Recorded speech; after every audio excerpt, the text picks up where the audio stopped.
प्रधानमंत्री ने गुजरात और हिमाचल प्रदेश के मतदाताओं का जताया आभार, कहा भाजपा को मिला जन समर्थन, युवा भारत का प्रतिबिंब। गोधन न्याय योजना के तहत बने गौठानों की खत्म होने लगी सरकार पर निर्भरता, आधे से अधिक गौठान खुद के संसाधनों से कर रही गोबर खरीदी। भाजपा सांसद ने बिलासपुर नागपुर वंदे भारत एक्सप्रेस का राजनांदगांव में मांगा स्टॉपेज, लोकसभा में उठाई मांग।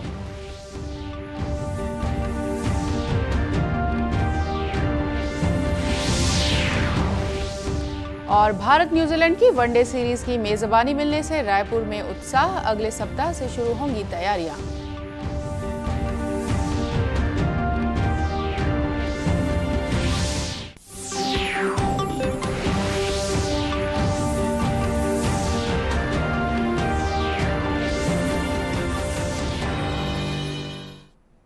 नमस्कार, आप देख रहे हैं दूरदर्शन समाचार। मैं हूं रेहाना। अब समाचार विस्तार से। प्रधानमंत्री नरेंद्र मोदी ने कहा है कि गुजरात और हिमाचल प्रदेश विधानसभा चुनावों में भारतीय जनता पार्टी को मिले जन समर्थन को युवा सोच और युवा भारत का प्रतिबिंब बताया है। उन्होंने कहा कि यह जनादेश समाज के निर्धन, शोषित, वंचित वर्ग और जनजातियों के सशक्तिकरण के लिए भाजपा को मिला समर्थन है। प्रधानमंत्री कल शाम नई दिल्ली में पार्टी मुख्यालय में भाजपा कार्यकर्ताओं को संबोधित कर रहे थे। उन्होंने कहा कि पार्टी को ऐसे समय में जनादेश मिला है जब देश अमृत काल में प्रवेश कर रहा है।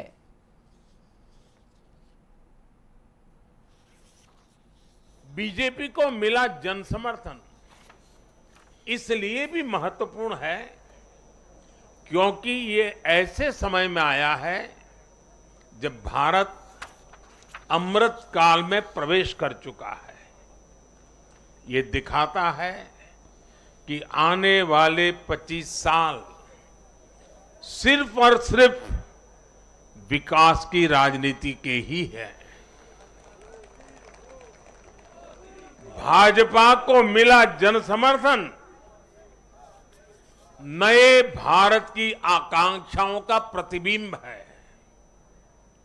भाजपा को मिला जन समर्थन भारत के युवाओं की युवा सोच का प्रकटीकरण है। भाजपा को मिला जन समर्थन गरीब, दलित, वंचित, पिछड़े, शोषित, आदिवासियों के सशक्तिकरण के लिए है।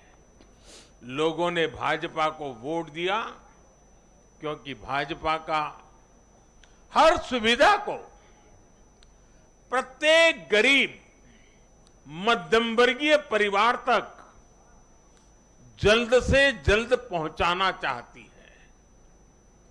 लोगों ने भाजपा को वोट दिया क्योंकि भाजपा देश के हित में बड़े से बड़े और कड़े से कड़े फैसले लेने का दम रखती है।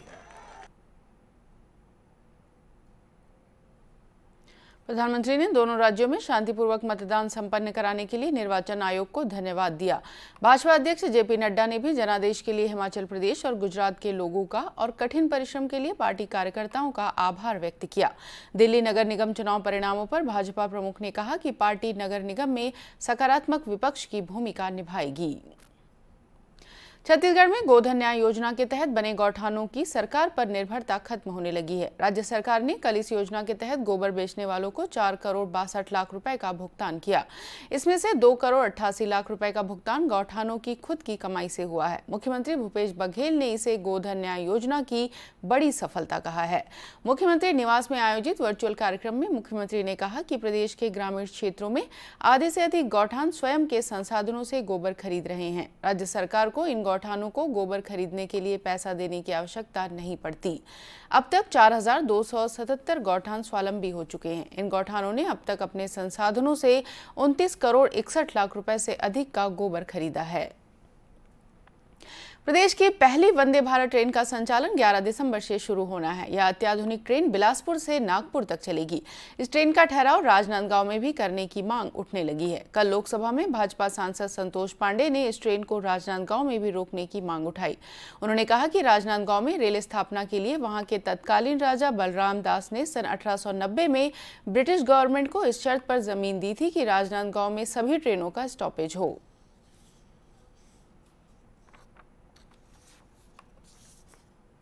मेरा संसदीय क्षेत्र राजनांदगांव क्षेत्र है, जो महाप्रबंधक दक्षिण पूर्व मध्य रेलवे बिलासपुर के अधीन आता है।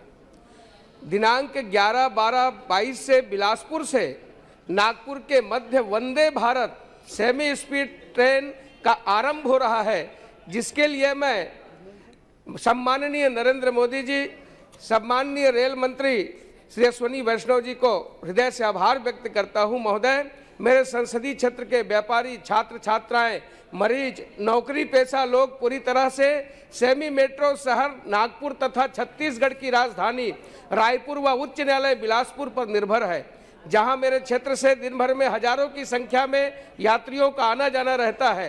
किंतु उक्त ट्रेन का स्टॉपेज ठहराव राजनांदगांव में नहीं होने के कारण यह समूह निराश है। जारी समय सारणी के अनुसार उक्त ट्रेन मेरे संसदीय क्षेत्र के किसी भी स्टेशन में नहीं रुक रही है। महोदय, राजनांदगांव में वंदे भारत के स्टॉपेज से नागपुर, रायपुर, न्यायधानी बिलासपुर में त्वरित गति से पहुंच सकेंगे, जिससे समय में बचत होगी।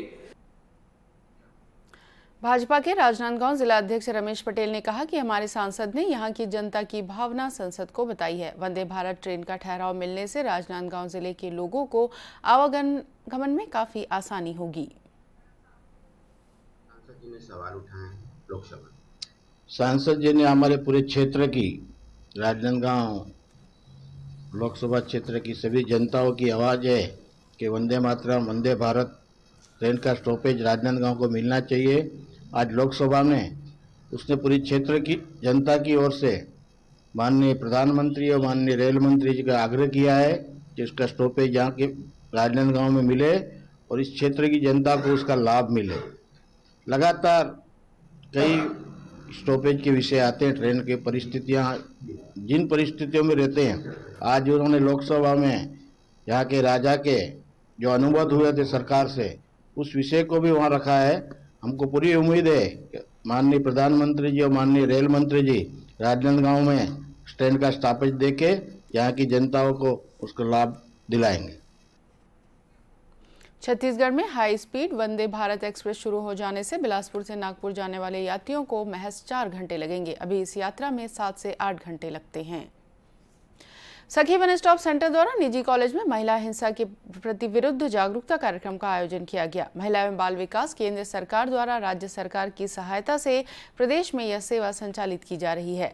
जांजगीर के कोणार्क निजी महाविद्यालय में इस कार्यक्रम का आयोजन किया गया। कार्यक्रम में शामिल छात्राओं ने बताया कि यहाँ उन्हें विशेषज्ञों द्वारा कई नई जानकारियां दी गई। उन्होंने कहा कि इस आयोजन से उन्हें कई महत्वपूर्ण जानकारियां मिली हैं। आज के कार्यक्रम में हमें महिलाओं के प्रति हो रहे घरेलू हिंसा, अपराध, दहेज उत्पीड़न, इन सब के बारे में जानकारी दी गई। इससे हमें यह शिक्षा मिला कि महिला कैसे अपने अधिकारों का उपयोग करके समाज में अपना अच्छा स्थान बना सकती है। इस प्रोग्राम में यह जानने को मिला कि कैसे हम अपने अधिकारों का सही उपयोग करें, ना कि दुरुपयोग करें। क्योंकि ऐसा होता है कि हमें सारे अधिकार मालूम तो होते हैं, पर हम उनका सही उपयोग नहीं कर पाते। तो यहाँ इस प्रोग्राम में हमको ये बताया गया कि उसका सही उपयोग किया जाए, ना कि दुरुपयोग किया जाए। मतलब पहले से सशक्त हैं और उसी सशक्त करने के लिए काफ़ी जानकारी भी हमें मिली। जैसे दहेज प्रथा के बारे में बताया गया, इसमें उसके निवारण हेतु जो अधिनियम बनाए गए हैं, कानून, उस पर विशेष चर्चा हुई और विशेष चर्चा इस घरेलू हिंसा पर भी हुई। सखी सेंटर जांजगीर की प्रभारी निशा खान ने बताया कि इस कार्यक्रम में छात्र छात्राओं को लैंगिक हिंसा, बलात्कार, दहेज, ऑनर किलिंग, एसिड अटैक, टोनही आदि घटनाओं के संबंध में जानकारी देते हुए जागरूक किया गया। National day for the elimination of violence against women, ये है महिलाओं के प्रति हिंसा के विरुद्ध उन्मूलन हेतु अंतर्राष्ट्रीय दिवस, जो हम 25 नवंबर 2022 से 10 दिसंबर 2022 तक मना रहे हैं। इस दौरान हम लगातार जो पूरे विश्व स्तर पर जो महिलाओं के विरुद्ध हिंसा हो रही है उसके लिए हम लोगों को जागरूक कर रहे हैं। उल्लेखनीय है कि अधिकतर महिलाओं को उनके साथ होने वाली अधिकांश हिंसाओं से बचने की जानकारी नहीं होती, इसलिए सखी वन स्टॉप सेंटर महिलाओं को जागरूक करने की दिशा में लगातार प्रयासरत है। रायपुर को भारत न्यूजीलैंड की वनडे सीरीज में एक मैच की मेजबानी मिली है। यह मैच 21 जनवरी को शहीद वीर नारायण सिंह अंतर्राष्ट्रीय स्टेडियम में खेला जाना है। छत्तीसगढ़ स्टेट क्रिकेट संघ के मीडिया प्रभारी राजेश दवे ने बताया कि न्यूजीलैंड की क्रिकेट टीम जनवरी 2023 में भारत दौरे पर आ रही है। इस दौरे में 3 वनडे मैच होने हैं। इस सीरीज का दूसरा मैच रायपुर में खेला जाएगा।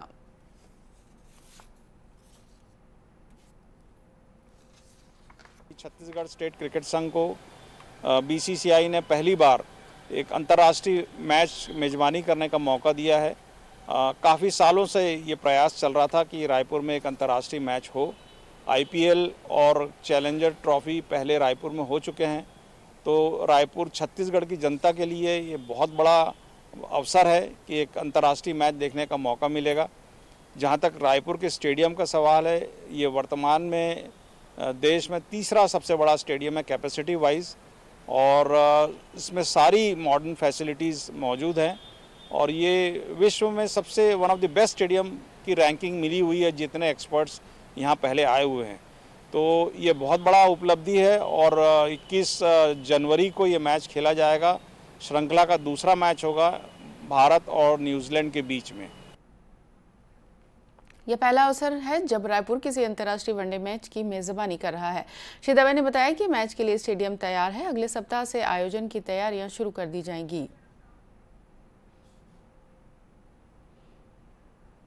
देखिए, तैयारी तो ऑलरेडी, जहां तक आउटफील्ड का विकेट का सवाल है, ऑलरेडी प्रिपेयर्ड है। यहाँ पे ऑलरेडी डोमेस्टिक क्रिकेट चल रहा है, अभी रणजी ट्रॉफी मैचेस भी होने वाले हैं। बाकी जो छोटा मोटा और तैयारी है, जो कुर्सियां हैं और जो भी और छोटी मोटी तैयारियां हैं, उसका हम लोग अब तैयारी एक हफ्ते बाद से शुरू कर देंगे। छत्तीसगढ़ का क्रिकेट जगत इस मैच को बड़े अवसर की तरह देख रहा है। उम्मीद है कि आने वाले वर्षों में यहां और भी अंतर्राष्ट्रीय मैच खेले जाएंगे। कतर में चल रहे फुटबॉल के विश्व कप में सेमीफाइनल में जगह बनाने के लिए आज से 8 टीमें क्वार्टर फाइनल में जोर आजमाइश करेंगी। पिछली बार की उपविजेता क्रोएशिया को विश्व की नंबर 1 टीम ब्राजील का सामना करना पड़ेगा। यह मैच रात 8:30 बजे से खेला जाएगा। ब्राजील ने इस विश्व कप में अपनी सभी 26 खिलाड़ियों का इस्तेमाल किया है और ऐसा करने वाली इतिहास में पहली टीम बन गई है। वहीं क्रोएशिया ने अब तक के मुकाबलों में शानदार खेल दिखाया है। टीम में चिंता का विषय उनके कप्तान लूका मॉड्रिक का प्रदर्शन है, जिन्होंने अब तक एक भी गोल नहीं किया है। आज ही मेसी की कप्तानी में अर्जेंटीना की भिड़ंत नीदरलैंड से होगी। अर्जेंटीना ने अपना पहला विश्व खिताब नीदरलैंड को हराकर ही जीता था। अर्जेंटीना के पास दुनिया के बेहतरीन फॉरवर्ड खिलाड़ी मौजूद हैं, वहीं नीदरलैंड के पास विश्व के सबसे बेहतरीन डिफेंडर हैं। दूरदर्शन केंद्र रायपुर से प्रसारित होने वाले प्रादेशिक समाचार को आप YouTube पर भी देख सकते हैं। हमारे YouTube channel Chhattisgarh DD news पर प्रादेशिक समाचार उपलब्ध रहेगा। YouTube चैनल का लिंक और QR कोड आप स्क्रीन पर देख सकते हैं। अपने एंड्रॉयड फ़ोन से QR कोड स्कैन कर आप छत्तीसगढ़ DD न्यूज़ लिंक पर जा सकते हैं। इसके अलावा छत्तीसगढ़ DD न्यूज़ फेसबुक और ट्विटर पर भी उपलब्ध है। अंत में मुख्य समाचार एक बार फिर।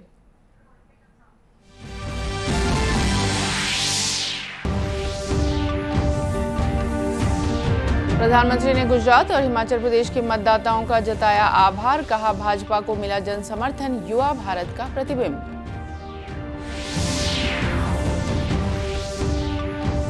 गोधन न्याय योजना के तहत बने गौठानों की खत्म होने लगी सरकार पर निर्भरता, आधे से अधिक गौठान खुद के संसाधनों से कर रही गोबर खरीदी।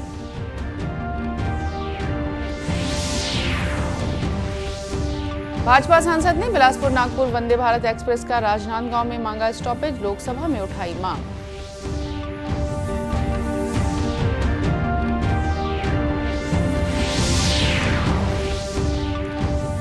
और भारत न्यूजीलैंड की वनडे सीरीज की मेजबानी मिलने से रायपुर में उत्साह, अगले सप्ताह से शुरू होंगी तैयारियां। इसी के साथ ये समाचार बुलेटिन समाप्त हुआ। नमस्कार।